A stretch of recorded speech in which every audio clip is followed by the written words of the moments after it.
संदसि जे इजलास में कारूंझर जी कटाई ऐं गैस जी बंदिश वारे मामले जो पराडो थियो आहे। सिंध असेंबली जे इजलास में कारूंझर जी कटाई ऐं गैस जी बंदिश वारे मामले जो पराडो थियो आहे। थरपारकर ऐं ग्रेनाइट जे ज़ख़ीरनि जे सर्वे कराई वई आहे। माइनर एंड मिनरल्स खाते जो जवाब में चवण आहे त मकामी माण्हुनि जे एहतजाज सां कारूंझर जी कटाई बंदि कई वञे। ब्रेक न्यूज़ वाखंदासीं। नाज़रीन, सिंध असेंबली जे इजलास में कारूंझर जी कटाई ऐं गैस जी बंदिश वारे मामले जो पराडो थियो आहे, जॾहिं त थरपारकर में ग्रेनाइट जी ज़ख़ीरनि जे सर्वे कराई वई आहे। माइंस एंड मिनरल खाते जो जवाब में चवण आहे मकामी माण्हुनि जे एहतजाज सबबि कारूंझर जी कटाई बंदि कई वई आहे। ऐवान खे अहिड़ी आगाही ॾिनी वई जॾहिं त वॾे वज़ीर मुराद अली शाह मकामी माण्हुनि जा ख़दशा ॿुधण लाइ कमेटी जोड़ी आहे।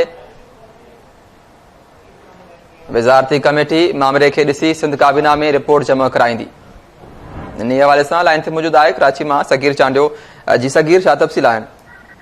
सिंध असेंबली जो इजलास स्पीकर आगा सिराज दुरानी की सदारत हेठि थियो। उन इजलास में माइंस एंड मिनरल खाते बाबति सवाल जवाब थिया।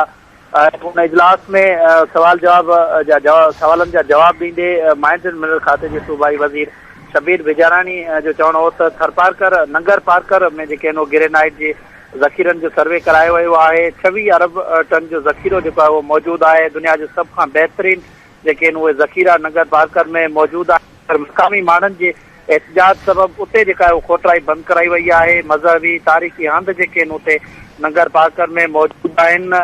वॾे सूबाई वज़ीर जो चवणो हो त वॾे वज़ीर मुराद अली शाह इहे ख़दशा ॿुधण जे लाइ वज़ारती कमेटी ठाही वई आहे। इन मामले खे ॾिसी करे सिंध काबीना में जेका उहा रिपोर्ट जमा कराई वेंदी। उन दौरान स्पीकर आगा सिराज दुरानी ॿुधायो त कारूंझर तमामु बहितरीनु इलाइक़ो आहे। ओॾा सूबाई वज़ीर ॾांहुं मुखातिब थींदे आगा सिराज दुरानी जो चवणो हो त अवां खुरमशेर ज़मान ऐं फिरदौस शमीम खे वठी वञो ऐं बरसातनि खां पोइ इहो इलाइक़ो जेको आहे उहो बहितरीनु बणिजी वेंदो आहे। उन्हनि खे अमी घुमाए अचो। जो चवणो हो त जिते खोटराई जेका आहिनि उहा न थियणु घुरिजे उते उहे इलाइक़ा जेके आहिनि उहे रिज़र्व आहिनि। उनजो चवणो हो त कारूंझर में वाइल्ड लाइफ जे शिकार ते पाबंदी आहे। असां को बि जेका आहिनि उते नुक़सानु न कंदासीं। कारूंझर जो जेको मेन जबल आहे उहो सॼो रिज़र्व कंदासीं। काफ़ी अरसे खां जेका उहा सर्वे कई हुई। हाणे उते कारूंझर ते का बि जेका उहा कटाई न थी रही आहे। इन सिंध असेंबली जे इजलास दौरान जेका बिजली जी लोड शेडिंग वारे मामले ते बि जेको आहे उहो ॻाल्हायो वियो। सिंध असेंबली जे मेंबर अब्दुल रशीद इहो जेको आहे उहो एतिराज़ वारे नुक़्ते ते ॻाल्हाईंदे चयो त हिन वक़्तु जेका आहे उहो सर्दी जी मौसम अची वई आहे।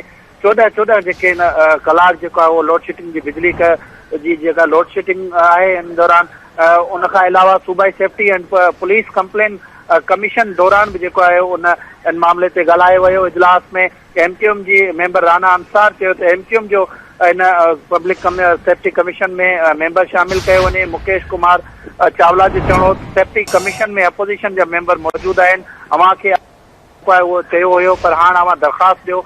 उन ते जेको आहे असीं ॾिसंदासीं। जीअं त PTI जे मेंबर अली अज़ीज़ चयो सेफ्टी कमीशन वॾे अरसे खां जेका उहा गैर फ़ाल आहे। मां बि उन मेंबर आहियां उनजो।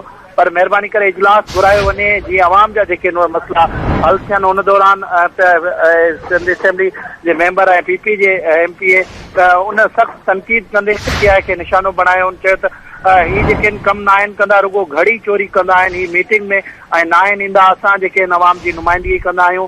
ही रोज़ चवंदा आहिनि त असेंबली टोड़ींदासीं पर असेंबली सीरियस मामलनि लाइ हूंदी आहे। हिननि खे गोगी जी डिफेंस खां अलावा कुझु बि जेको आहे नथो अचे। इजलास दौरान जेको आहे उहो मुख़्तलिफ़ मामलनि ते बहस कयो वियो ऐं जुमे जी 2:30 वॻे ताईं इहो इजलास मुलतवी कयो वियो।